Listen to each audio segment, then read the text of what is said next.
코로나19가 이 총선 3대 요인을 완전히 속어 사라져버리게 만들었어요. 그러니까 야당은 지금 미치겠는 거지. 야당은 좀 불쌍하네요. 이또 퍼주기 선신성이가 선거용에 불리좀. 근데 여기서 정부가 잘하면 하이 리턴이 되는데 삐끗하면 어떻게 되는 거야? 말 잘못해서 큰일 나요. 코로나19가 오히려 민주당 좋은 거네.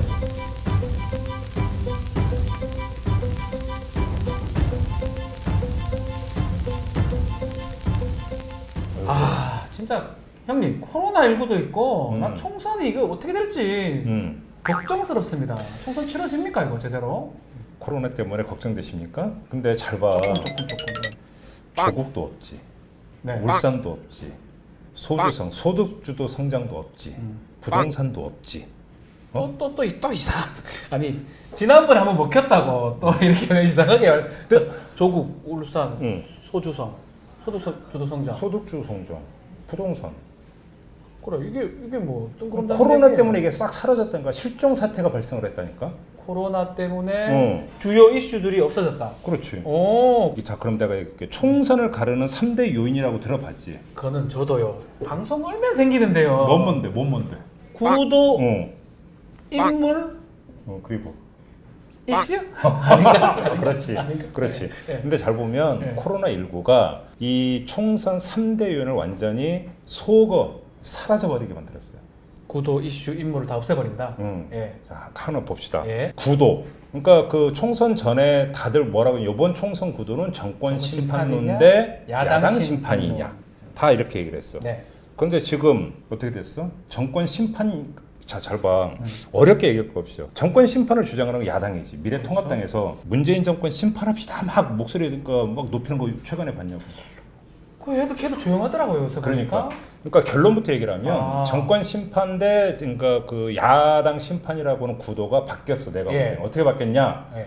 정권 딴지를 거는 거냐, 정권을 독려하는 거냐.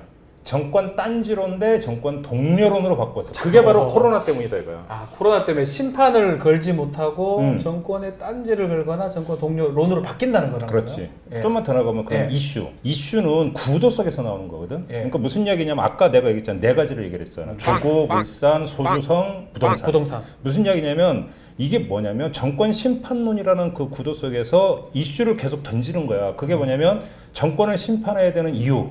조국 때문입니다. 울산 때문입니다. 울산 사건 지금 문제 그렇지. 있지요. 그다음에 소주성이 경제를 망쳤습니다. 망쳤지요. 부동산 폭락하고 있습니다. 이런 정권을 그냥 두고 보시겠습니까? 야 이거 네 개였으면 정권 심판 받기 딱 좋은 심판해야 됩니다. 주제네요. 이게 정권 심판론에 불을 지피는 이슈라고. 그러니까 야당이 이걸 그러니까 이슈로 제기를 하면서 예. 정권 심판론이라는 큰 그림을 그리는 건데 예.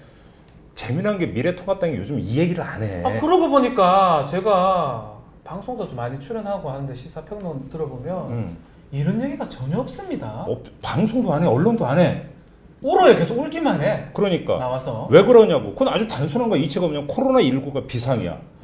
코로나19가 비상인데 여러분 소주성 때문에 경제가 망가졌습니다. 정권을 심판합시다. 이러면 듣는 사람들이 어떻게 받아들이겠느냐는 얘기야. 쟤네 또 지금 난리가 났는데 지금 나라는 이 꼴인데 이 얘기하면 되나? 이렇게 하겠네요. 정치 싸움 들어가는구나. 정쟁 벌이고 있다라고 역풍이 불 수가 있는 거야. 그러니까 야당은 지금 미치겠는 거지. 와 야당 할 게 별로 없네. 가만 보일게. 그러니까 제기를 해야 되는데 이 문제를 계속 제기를 해야 되는데 제기를 하면 역풍이 불어. 와. 그러니까 어떻게 돼? 그냥 가만히 있는 거지. 그러니까 정권 심판론이라고 하는 것 자체가 가동이 안 되고 있는 거라. 야당 좀 불쌍하네요. 뭐 좋아하는 건 아니고 불쌍하다는 느낌이 할 게 없는 거잖아요. 그래서 저렇게 울기만 하는구나. 이렇게 되니까 문제는 뭐냐면 과거를 묻지 마세요가 되고 지금 현재가 중요하다 이렇게 돼버리는 거라고. 그러니까 이런 거네요. 정부 여당은 저렇게 열심히 하고 있는데 야당은 소득주도 성장 잘못된 거 아니냐 막 이런 얘기 하고 있으면 뭐 이렇게 딴소리 하고 있냐 이런 얘기를 들을 수밖에 없다는 거네요. 0점 못 잡는 얘기가 돼버리는 거야. 아예 0점 못 잡는 것도 그렇지. 돼버리네요. 그러니까 여기서 그러니까 지금 그게 이제 비상대책을 짜는 지금 주체가 누구냐고. 어허. 정부지. 잖아요. 정부지. 그러니까 뭐냐면 여기서 아주 재미난 현상이 나타나고 있는 거예요. 무슨 얘기냐면 총선은 누가 뭐라 해도 정권에 대한 중간 어떤 그 평가의 성격을 띠고 있기 때문에 총선에 임하는 정부의 자세는 조신한 자세, 거의 다 지잖아요 사실. 삼가는 자세. 딱 두 손을 이렇게 딱 모으고 겸허한 자세로 평가를 기다리는, 네. 그다음에 한 발 뒤로 빠져 있는, 빠져. 그다음에 어떤 새로운 정책이나 사업도 별로 벌이지 않아. 벌이지 않는. 왜 그러냐면 이게 또 선거용이라고 욕 먹을까봐. 정부가 나서서 조신하게 뒤로 빠져 있는. 선거 개입할 거다라는 욕 먹을까봐 뒤에 빠져가지고 조신하게 있으면서 평가를 기다리는 이런 모드였는데, 평가해 주십시오, 국민 여러분. 지금 내가 이야기를 하지 않아도 되는 게 지금 그러니까 전면에 나서서 그러니까 코로나19 비상대책을 강구하고 있고 집행하고 있는 게 어디냐고. 정부라는 거야. 그러니까 뭐냐면 코로나19 때문에 구도가 바뀌었다는 게, 자, 이렇게 지금 비상대책에 몰두하고 있는 정권을 동렬을 해서 합심을 해서 동렬을 해야겠습니까? 아니면 딴지를 걸어야겠습니까? 이 이야기로 자, 가자. 형님 말씀대로라면 코로나19가 이번 총선 그렇지. 완전하게 바꿔버렸다. 응. 이렇게 얘기해도 되겠네요. 근데 물론 여기서 한 가지가 있지. 뭐냐면 야당도 그 틀에서 그러니까 정부하고 맞짱을 뗄 수는 있지. 정부 대책 당연히 필요하고 우리도 얼마든지 정부에 힘을 실어줄 수 있는데 지금 정부의 대책은 잘못됐다. 좀 맨날 예를 들어서 이렇게 가면 뭐 그거에 대해서는 누구 뭐라고 안 해. 근데 문제는 여기서 중요한 게, 그러면 그 야당 미래통합당이 제기할 수 있는 대안이라고 하는 게 얼마나 가슴에 와서 닿느냐. 이게 결국은 총선 표심을 자극하는 걸 거 아니야. 그렇죠. 근데 지금까지 나온 걸 잘 보라고. 황교안 대표는 뭘 얘기했어? 이참에 경제 체질을 바꿔야 됩니다. 네. 그러면서 법인 세율을 인하해야 됩니다. 그다음에 최저임금제 같은 경우도 업종별 차등 적용을 강구해야 됩니다. 그리고 시간도 얘기해줘. 그다음에 심재철 원내대표는 이참에 그래서 주 52시간제 예외 적용을 확대해야 됩니다. 그래서 아니 나는 그래 저분들이 뜬구름이에요, 형님처럼. 이건 뜬구름이야. 뜬구름이죠, 이거. 이건 뜬구름이야. 이건 지금 코로나19 하고 있는데. 아니 주 52시간제 예외 같은 경우 봐. 지금 아니면 그 공장이 가동이 멈추고 네. 가게가 영업이 안 돼서 알바를 자르고 있고 그러니까. 사장님이 지금 나가서 알바 뛰고 있는 반면에 현실화가 맞지 않는 얘기를 하는 거네요. 52시간제 예외 적용을 확대하자는 얘기는 그러니까 노동시간을 늘리자는 얘기인데, 지금 문제는 일거리가 없어서 난리인데 무슨 노동시간을 늘리자는 얘기가 왜 나오냐고 도대체가. 그러니까. 그다음에 법인세라고 하는 게 뭐야? 법인세는 1년 장사 잘해서 영업이익 낸 그러니까. 기업이 내는 세금이야. 기업이라고 다 내는 게 아니야. 잘 알잖아. 저는 못 낸 적도 있어요. 아니에요. 잠깐만 변호사도 법인세 내나? 우리 법무법인이라서. 로펌이니까 그건 못 냈다고? 힘들 때가 있어요. 그래서 방송 많이 뜨는구나. 방송으로 벌어서 메꿔놨어요. 그러니까 지금 가외 돈 벌고 있는 거구나. 열심히 해야 돼요. 그래서 네. 참 눈물에 지금 저거 알바를 뛰고 있는. 아니 아무튼 네. 법인세라고 하는 게 기업이라면 다 내는 게 아니라 그렇죠. 영업이익을 낸 기업한테 걷는 게 법인세인데. 그럴 때 인하가 효과가 있는 거죠. 그래서 지금 예를 들어서 지금 잘 나가는 기업이 몇 군데 되게 빼고 뭐가 있냐고. 근데 거기다가 법인세를 인하자는 얘기가 왜 나오냐. 거기다가 답답하네. 100% 그냥 그걸 그렇다고 쳐. 이거는 세법을 개정해야 되는 사안이라고. 그렇죠. 그러니까 새 법률을 개정을 해서 가야 되는 건데 지금 한간 얘기하고 있다는 얘기가 나오는 거고, 최저임금제 업종별 차등 적용도 마찬가지야. 이거는 제도 개선을 요하는 거기 때문에 쉽게 얘기하면 그러니까 그 노사정이 거치고 다시 국회 거치고 이렇게 돼야 되는 거고. 네. 지금 그런 거 한간 얘기할 때냐 이거. 아니 근데 저는 이거 질문하고 싶어요. 추경하고 이것도 막 겨우겨우 통과시 줬잖아요. 대구 이제 그거 해가지고. 그렇지. 또 재난 기본소득은 국민들은 그래도 얘기를 좀 하고 싶어하는 지자체도 그렇고 그것도 지금 안 되는 상황이고. 그러니까 바로 그거야. 그러니까 이제 그래서 야당은 지금 0점을 못 잡은 대안을 내놓은 거고, 예. 그럼 정부가 뭘 내놨느냐? 크게 두 가지는 추경. 이건 정부라고 표현하면 안 돼. 추경, 여권. 그러니까 여당. 집권 여당 소속까지 포함해서 네. 여권이라고 합시다. 네. 그러니까 추경과 재난 기본소득 두 가지를 내놨어. 근데 잘 보자고. 추경은 일단 얼마 전에 통과가 됐잖아. 네, 11조. 통과가 됐지. 네. 통과가 됐는데 문제는 처음에 그러니까 첫 그 야당 멘트는 협조하겠다였어. 근데 중간에 이건 안 된다 했어. 왜? 대구 경북의 지원금이 너무 적다. 네. 그러다 결국은 최종적으로 합의를 해줬어. 근데 역대 추경 그 합의 처리 기간 중에 제일 짧았어. 그건 왜 맞아요. 그러냐면 아까 이제 정권 딴지론에 걸려버리면 그냥 그게 더 무서운 거예요. 그냥 이렇게 가는 거야. 그러니까 가니까 최단 기간에 협조해서 통과를 시켜줬어. 근데 문제는 여기서 이제 2차 추경 얘기가 또 벌써 나오고 있어. 지금 대통령이 얘기했어요. 50조. 그러니까 하겠다. 2차 추경, 그거는 추경이 아니야. 한 거예요? 50조는 그거는 지원임금. 중소기업이나 그러니까 그 소상공인들에 그러니까 해주는 금융지원 쪽이기 때문에 이건 추경이 아니고 그건 다른 얘기고. 미안합니다. 아무튼 네. 2차 추경을 예고를 했어요. 그러면 이제 이거에 대해서 미래통합당이 어떤 스탠스를 취할지를 앞으로 봐야 돼. 아직은 그러니까 물음표인데. 근데 형님 말씀대로 고민에 빠지겠네요. 0점 못 잡아가지고 바로 그거지. 이거 단지 건다. 여기서 그러니까 스탠스 삐끗 잘못 잡으면 어떻게 되냐면 딴지 거는 게 돼버리는 거야.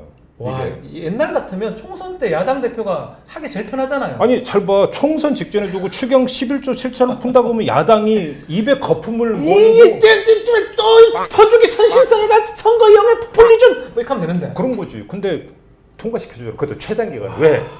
걸리면 죽거든. 딴지론에 걸리면 본인들 선거는 완전 망칠 수 있으니까. 그냥 골로 가는 거지. 근데 문제는 하여간 처리를 했어. 2차 추경 예고가 됐지만 아직은 그러니까 나온 게 아니니까 발등에 그렇죠. 불은 아니야. 네네. 재난 기본소득이 지금 문제야. 재난 기본소득에 대해서 아까 얘기했잖아. 그 황교안 대표는 뭐 법인세인하니 뭐 심재철 원내대표는 52시간 52시간 예외. 예외. 이게 뭐냐면 재난 기본소득 안 돼. 하면서 내놨던 게 이거라고. 대안으로 내던 거죠. 내놓은 건데 그러니까 나는 내가 볼 때 이건 헛발질이거든. 그러니까 헛발질이다. 그러면 문제는 이거예요. 그러면 재난 기본소득에 대해서 완강하게 반대의 입장을 펴면 예. 이게 이제 국민들한테 유권자한테 어떻게 비춰질 것인가. 미치고 환장을 노리셔야 되는 건데 이거 좀 이따 다시 얘기할 기회가 있을 거야. 고민되겠다 진짜. 그리고 우리가 지금 얘기하지 않은 게 있어. 하나 인물. 그 인물이 인물 얘기 한 번도 안 했어요, 형님. 총선에서 인물이라고 하면서 특히나 어떤 그 이미 기존 그러니까 현역 의원은 둘째치고 네. 새 인물들을 갖고 얘기해 줍니다. 이제 카드 어떤 정계 인물에서 도전하는 새 인물 입장에서 인물론을 어떻게 펼 것이냐를 가지고 이야기를 하면 명확해져. 그렇죠. 무슨 얘기냐면 이름도 몰라요, 성도 몰라. 이름도 몰라요, 성도 그렇지. 몰라요. 어디서 그러니까 그 듣도 보도 못한 인간이 쩡 하고 나타났어. 그 보답. 이때 그러면 본인 후보 입장에서 어필해야 되는 게 뭐냐면 이 총선을 가르는 어떤 구도와 이슈 속에서 내가 핵심 인물이라고 하는 것들을 어필하는 거야. 그러네요. 그러니까 쉽게 하면 이런 거지. 만약에 요번에 정권 심판론이 먹히면서 거기서 이슈로 만약에 부동산 문제가 집중적으로 제기가 됐다고 쳐. 제가 부동산 전문가입니다. 라고 하면서 이력을 그러면서 여기에 이 구도 이슈 속에 나의 이력을 얹어가지고 진짜. 본인의 캐릭터를 만들어내는 진짜. 거거든. 그런 거잖아. 저라면 저는 부동산 전문 변호사였습니다. 약간 거짓말일 수도 있지만 그렇게 사기치면 안 돼. 그렇게. 죄송해요. 아무튼 그 뽀록날 거 그만하면 안 되고 예를 들은 거예요. 인물이라고 하는 게 이 구도와 이슈 속에서 작동되는 캐릭터거든. 그렇죠. 근데 구도와 문제는- 이슈 속에서. 근데 구도와 이슈가 사라져 버리니까 그러면 인물 어필 포인트가 사라져 버린 거. 코로나를 어필해야 됩니까? 저 바이러스 같은 인간이에요, 이렇게. 그 일본 애니메이션인가? 그 세균맨 알아요? 알죠. 정세균. 아 진짜 아니. 이거 진짜 농담 아니라 딱 그 얘기하니까 닮았다. 여기 이것만 이렇게 하면. 저요? 아 세균맨 알아 몰라 진짜. 알죠. 알죠. 아무튼 그러니까 코로나하고 무슨 인물 캐릭터를 그거 연결해? 할 방법이 없네요, 결국은. 그러니까 여기다가 뭐냐면 그러니까 그 대면 접촉 선거 운동을 못 한다라고 하는 거 둘째 치고 그렇죠. 둘째 치고 뭐냐면 인물 어필 포인트도 못 잡아. 그러니까 미치고 환장은 노릇인 거야 이게. 멈출 게 하나도 없다, 진짜 지금이라면. 그러니까 이른바 이제 총선을 가르는 3대 요소라고 하는 구도, 이슈, 인물 자체가 코로나19한테 그냥 한 방에 그냥 확 가버린. 완전 없어졌다. 완전히 가버린 이거에 돼버린 거. 근데 이것보다 더 단순하면서도 가장 근본적인 문제는 따로 있어. 뭐죠? 그게 뭐냐면 네. 코로나19로 인해서 구도와 이슈와 인물이 사라졌다라고 하는 차원을 넘어서서 더 단순화된 게 뭐냐면 총선을 좌우하는 주어와 목적어가 완전히 위치를 180도 바꿔버렸다. 위치 이동해버렸다. 요새 갑자기 계속 그렇게 어려운 얘기 좀 하지 마. 자, 총선이 정권의 중간평가의 장이라고 한다면 평가의 주체가 누구야?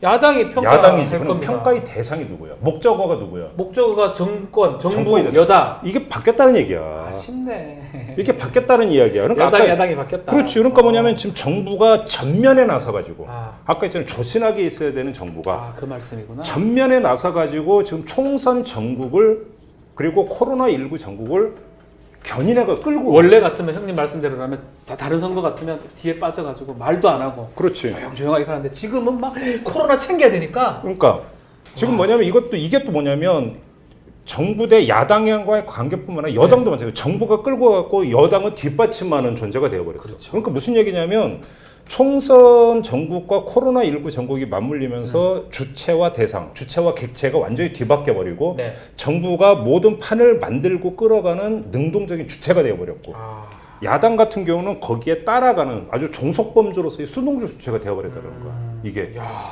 응? 이것도 중요한 내용 같네요, 진짜. 그러니까. 정부가 앞에 나서고 야당은 또 여당도 그렇고 야당도 그렇고 따라간다. 이게 예를 들면 이런 거지. 뭐 어렵게 볼 거 없어. 저 네. 문재인 대통령의 동선만 가지고 한번 잘 보자고. 문재인 대통령 많이 다니시고 계세요. 그러니까 지금 요번 주 것만 가지고 보면 자 경제단체 원탁회의를 했어. 네.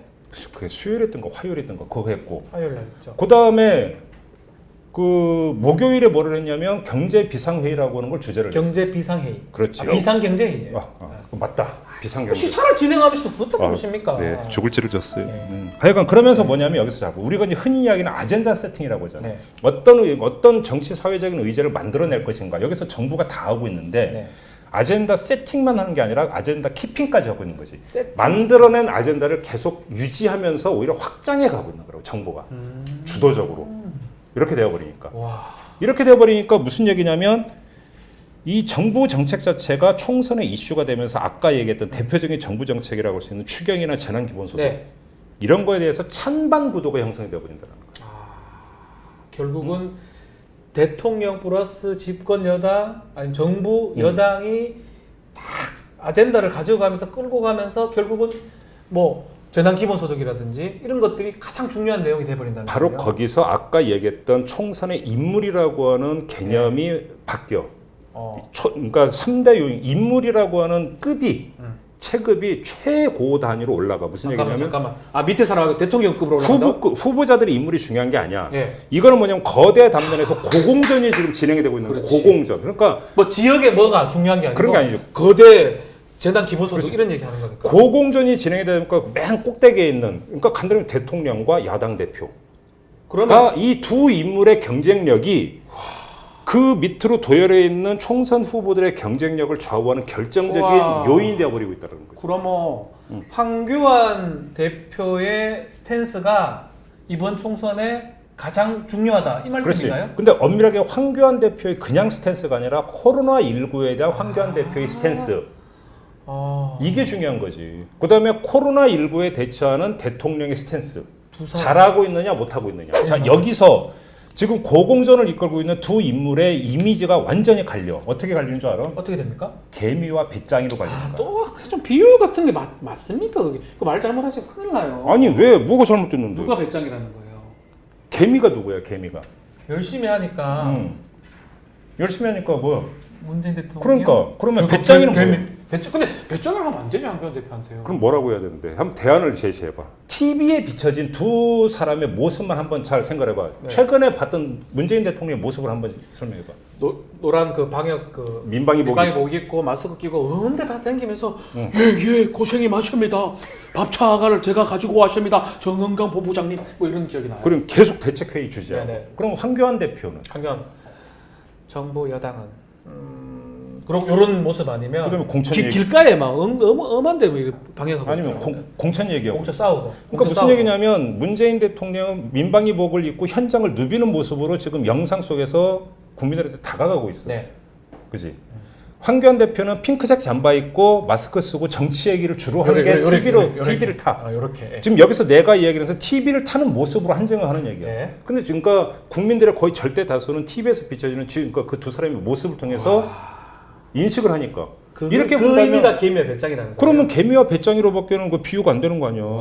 그잖아. 뭐 틀린 얘기 없잖아. 이렇게 돼버리니까 무슨 얘기냐면 그 미세하게 나타나지만 문재인 대통령의 국정수행 지지도가 빠지는 게 아니라 조금씩 오히려 올라간다는 조사 결과가 나오고 있는 거고 네.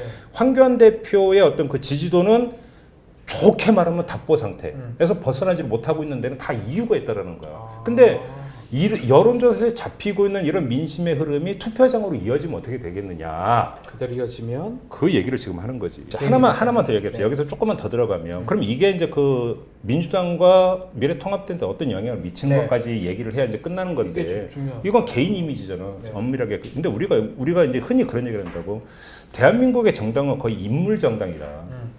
그러니까 그렇죠. 왜냐하면 정당의 역사라고 하는 게 뿌리 깊은 게 아니고 이렇게 하다 보니까 그 정당을 대표하는 간판이 누구냐에 따라서 정당의 흥망성쇠가 달라진다. 네. 얘기를 많이 해. 멋있는 표현을 쓰면 그 정당 조직이 의인화된 존재가 바로 그 정당을 대표하는 인물인 거예요.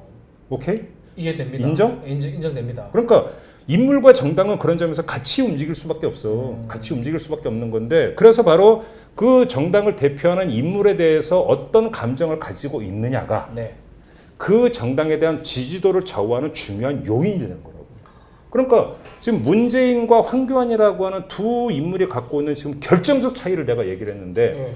이 결정적 차이가 이렇게 된다면 문재인 제가 고서는 문재인 대통령이 개미니까 민주당은 개미 같은 느낌이 들고 그렇죠. 황교안 대표는 지금 우리 비유하자면 배짱이니까 미래통합당은 배짱이 같은 느낌이 그렇죠. 받는다는 그렇지. 뭐, 거네요? 거기 개미와 배짱이라고 하는 부분에서 아 열심히 일하고 있거나 뭔가 좀 아닌 것 같은데 그런 그래서 느낌? 좋아. 그래요 별론데? 별론데? 이렇게 가버린다는 거지. 네. 이게 좋아 별론데 표심이 그런 식으로 작동이 된다. 달라진다. 그렇지. 와 지지도 그렇게 이렇게 본다면 예. 그러니까 코로나 19로부터 시작된 총선의 판도가 이렇게 쭉 가다 보면 어디까지 왔는가 대충 정리가 되지. 정리가 됩니다. 코로나 19가 오히려 민주당 좋은 거네요. 뭐 그렇게 볼 수 있죠. 이걸 지금까지는 지금까지만 하이 리스크 하이 리턴이야. 그러니까 이건 정말 우리가 한번 쉽게 생각하고 어렵게 생각할 거 없어.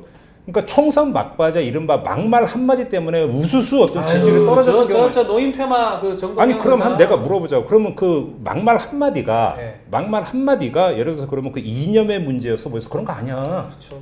그러니까 결국은 이게 뭐냐면 감정적인. 쉽게 말하면 감정선을 건드린 부분들이 있는 건데 이거 하나에 따라서 출렁이는 건데 이 코로나 19라고 하는 것은 그냥 그 강 건너 불이 아니라 내 발등에 떨어지는 불이거든. 그렇죠. 그렇기 때문에 이걸 받아들이는 민감도라고 하는 것은 그 막말 파동하고는 차원이 다른 거가 되는 거야. 그 막말은 그냥 강 건너 불인 거지. 청년이 이런 사람들. 근데 이거는 그래서 정부가 되든 누가 되든 삐끗해 버리는 순간에 네. 엄청난 참화를 믿을 수 있는 거예요. 그래서 이거는 정말로 담장 위에서 지금 걸어가고 있는 형국이다라고 봐도 돼. 두쪽 다 그렇다는 거네요. 그렇지. 지금 그래서 뭐냐면 야당은 방어적일 수밖에 없는 거고. 왜냐하면 까딱하면 나락으로 떨어지는 거니까. 마찬가지지. 정부 여당도. 네. 그래서 이건 하이 리스크 하이 리턴이다. 그래서 지금 단정을 할 수는 없어. 아직도 많이 남아있잖아. 지금도 20 며칠 남았어요. 그러니까 아직도 많이 남아있기 때문에 그래서 수가 없어요. 어느 당한테 유리하다 불리하다라고 지금 단정적으로 얘기할 수는 없고 다만 흐름. 나 흐름 좋아하신다. 구름 같은. 그렇지. 구름 얘기 보니까 좋아하시. 구조와 흐름. 앞으로 구름. 아시겠죠 구조와 흐름. 그러니까 이거 앞으로 계속 형님 구름 형님이세요? 딱 보니까 그 댓글에 딱 이미 명칭이 나왔던 구름도사. 얼마나 좋아. 구름도사. 그지? 이렇게 하고. 그러면 이제 대충 코로나19가 총선판에 어떻게 영향을 미치고 있는지 대충 정리가 된 거죠. 네, 너무나 중요한 얘기를 지금 해주셨네요.